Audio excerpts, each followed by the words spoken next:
Buen día, mis estimados alumnos de investigación de las operaciones 2.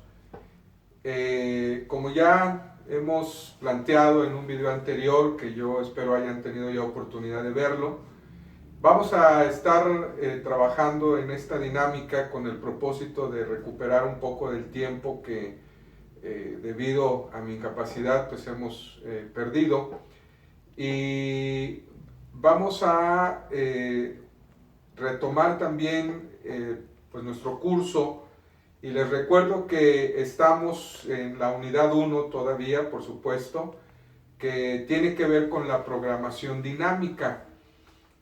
A reserva del archivo de PowerPoint que ya está allí en su plataforma, en donde pueden encontrar básicamente toda la información necesaria para poder entender estas clases, y bueno, obviamente para poder entender pues también estos conceptos.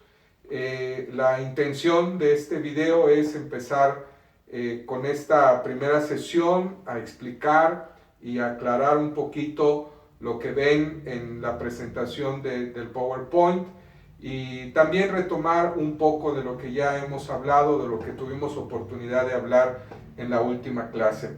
Como pueden recordar, hemos dicho básicamente que la programación dinámica pues tiene como propósito o tiene como objetivo el hecho de poder resolver algunos problemas que con el método de la programación lineal no fuere posible.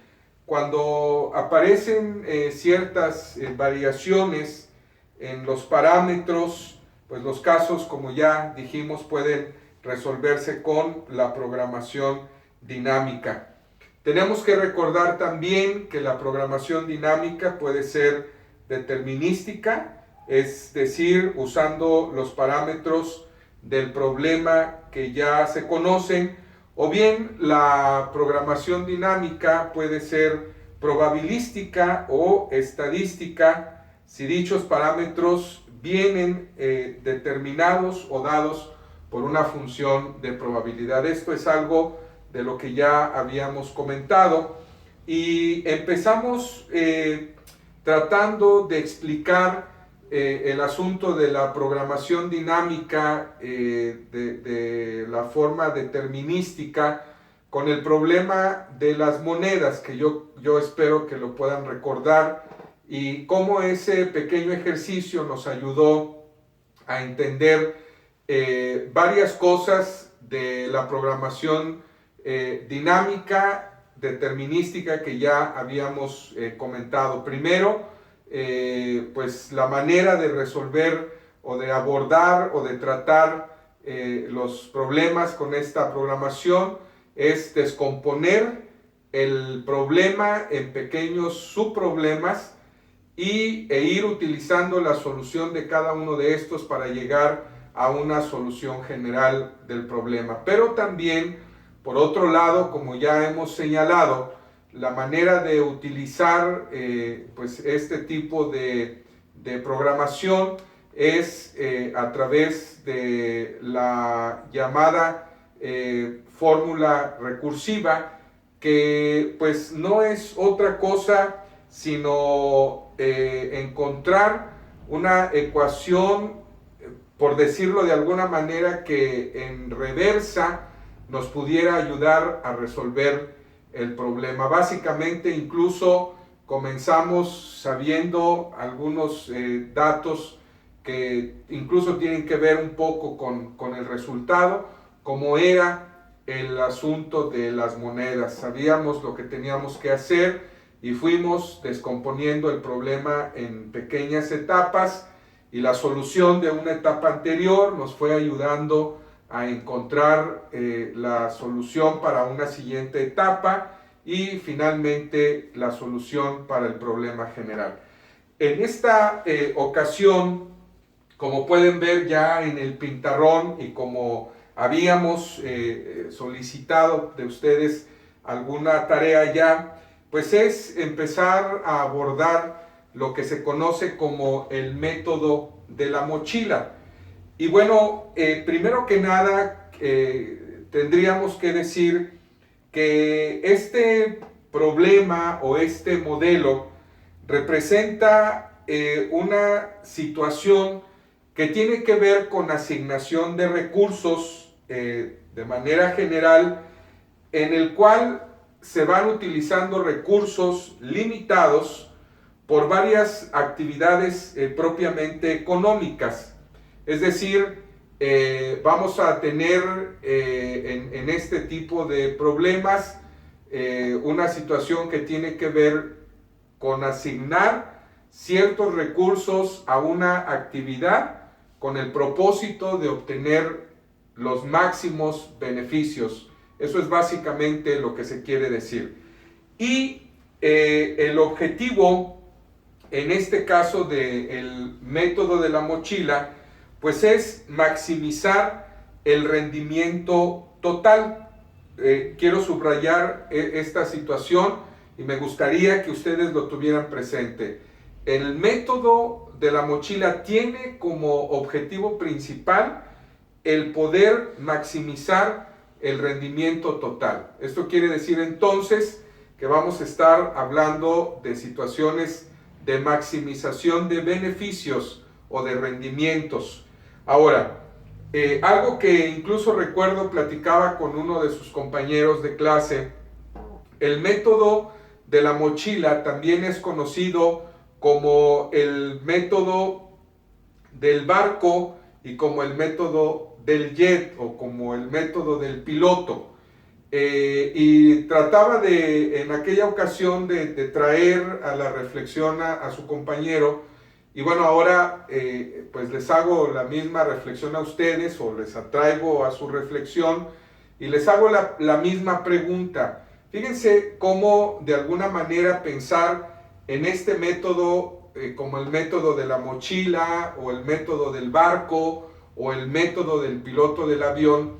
La pregunta era, ¿qué relación podrían tener estos tres aspectos o estas tres situaciones? Y bueno, pues ahora vamos a decir que debemos de recordar que investigación de las operaciones, que en general pues es nuestra materia, recuerden ustedes que nace en un ámbito pues meramente militar, y el propósito es optimizar la cuestión de los beneficios, de los recursos en todos los sentidos.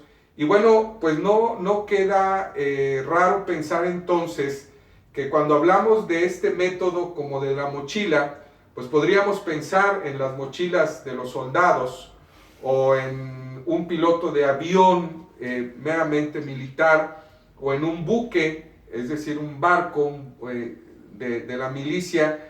Y bueno, yo creo que no es casualidad que este método reciba estos tres nombres de manera indiferente, porque tiene que ver justamente con estas tres áreas que de alguna manera conforman el ejército, que es propiamente la infantería, la cuestión de la armada o de la naval, y pues obviamente lo que tiene que ver con la aviación. Entonces, eso era básicamente a donde quería en aquella ocasión llevar a la reflexión a su compañero, y ahora lo comparto con ustedes. Bien, ¿qué es lo que tenemos nosotros con esta cuestión del método de la mochila?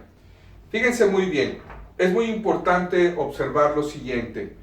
La ecuación recursiva, que ya hemos dicho es la programación dinámica, nos lleva a pensar en esta cuestión o en esta técnica de encontrar la ecuación hacia atrás. Se desarrolla para este problema general de asignar n artículos. Lo vamos a poner de esta manera, acá de este lado. Vamos a asignar n artículos. ¿Qué significa? Significa que la idea es que vamos a introducir una cierta cantidad que los datos del problema nos estará arrojando de artículos, en este caso, a una mochila, ¿verdad? Vamos a pensar que lo vamos a hacer a una mochila. Ahora bien, la mochila tiene una cierta capacidad de peso.